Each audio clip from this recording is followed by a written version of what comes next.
Atensyon mga Filipino senior citizens, paano nga ba mag-register sa NCSC database ngayong buwan ng October 2025 para mga benepisyo at serbisyo? Makasama po. Mamaya-maya tatalakayin natin dito sa video. Hold up.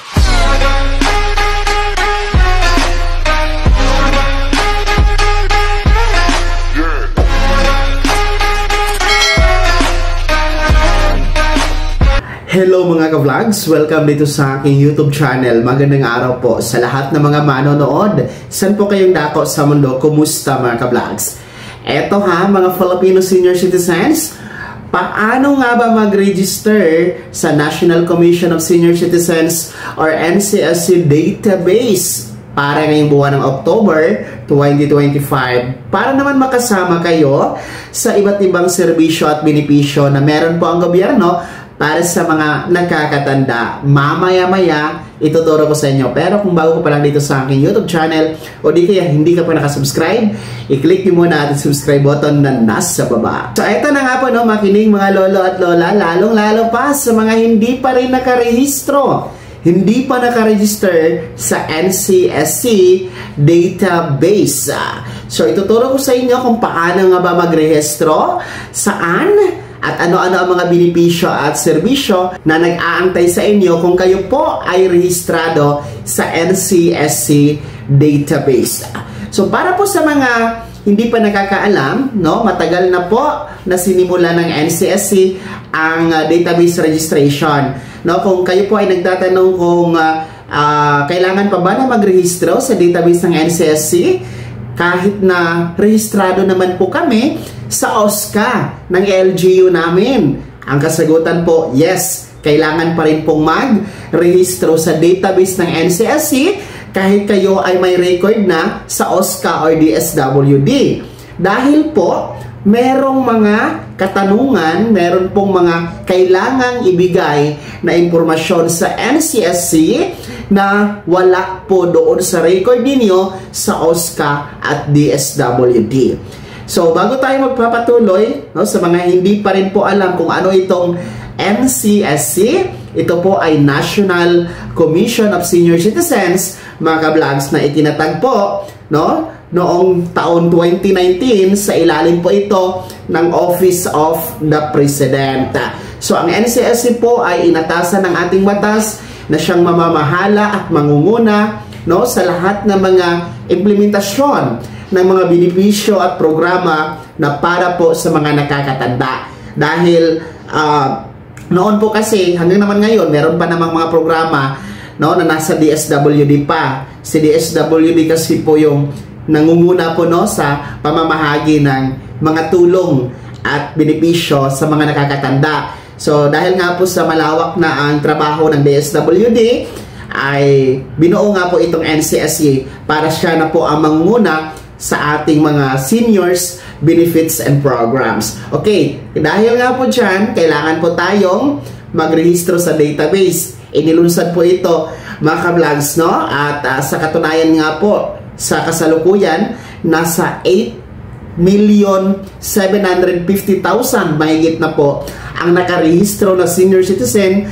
sa database ng NCSC. Kahit nasa 8 million mahigit na po, marami pa rin po ang hindi rehistrado dito.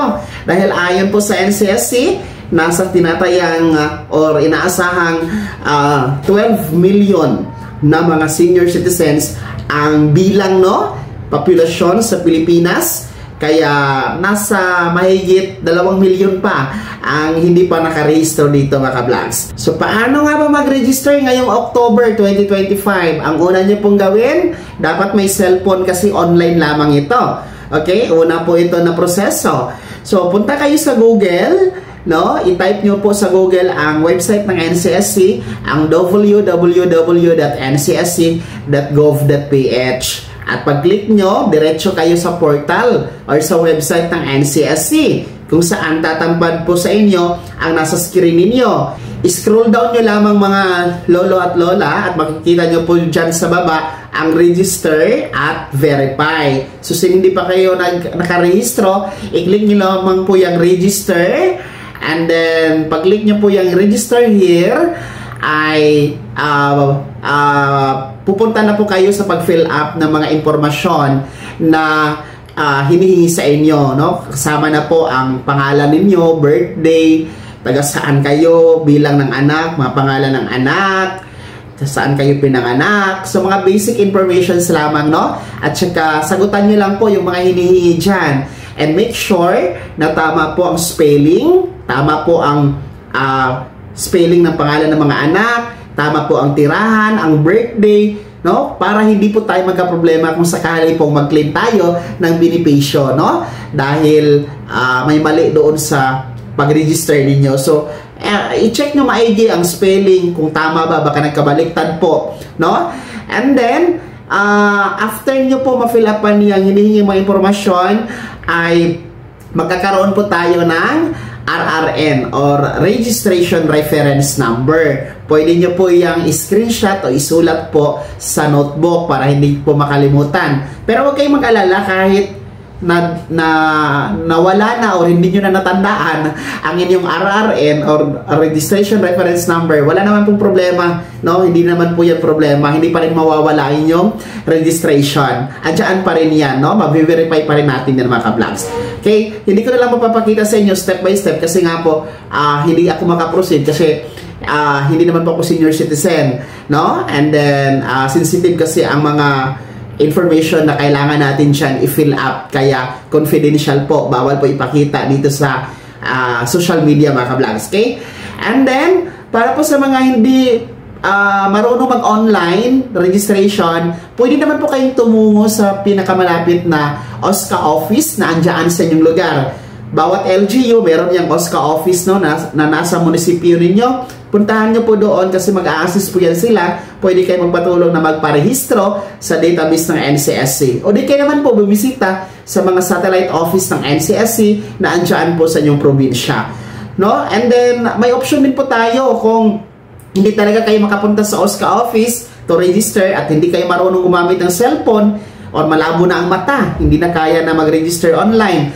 Magpatulong po kayo sa inyong apo, anak, o mga miyembro sa pamilya, kakilala, na i-rehistro kayo online, ha? So, ano-ano nga po ba ang mga serbisyo at programa, benepisyo na meron ang NCSC once registered na po tayo? Sa ngayon, meron pong dalawang cash benefit or cash gift na hinahawakan po at pinamamahalaan ng NCSC. Una po, ang ating expanded centenarian cash gift na 10,000 pesos. When you reach the milestone or aabot kayo sa edad na 80, 85, 90 at 95 years old, bibigyan ikaw ng gobyerno ng 10,000 pesos. Sa ilalim na po yan ng NCSC starting noong January 1, 2025. And sa katunayan, no, buwan-buwan ay nagkakaroon na po ng payout dyan, mga ka-vlogs. Pangalawang cash gift na meron ng NCSC, yung ating centenarian cash gift na 100,000 pesos kung kayo ay aabot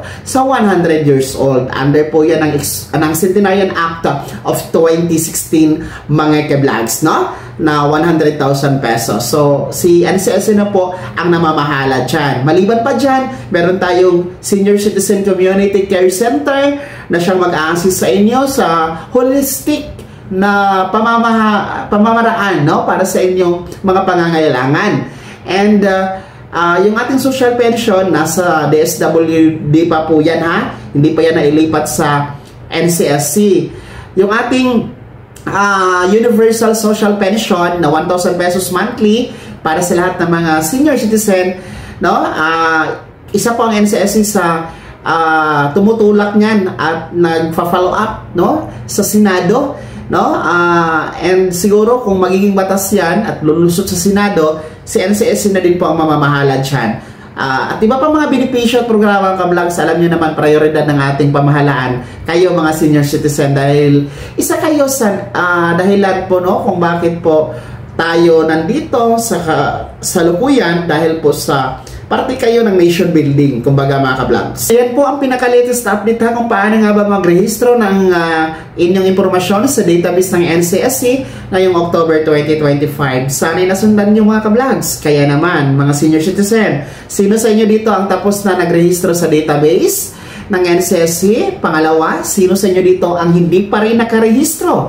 Ano po ang dahilan? Ibahagi niyo po sa comment section na nasa baba, pakilakip ng buong pangalan at kung taga saan kayo. Bago ako magtapos sa video na to, kung gusto niyo po sumuporta sa aking YouTube channel, maaari niyo pong i-click ang ating super thanks button na nasa baba. Sa mga gusto maging miyembro, pwede click nyo lamang yung join button.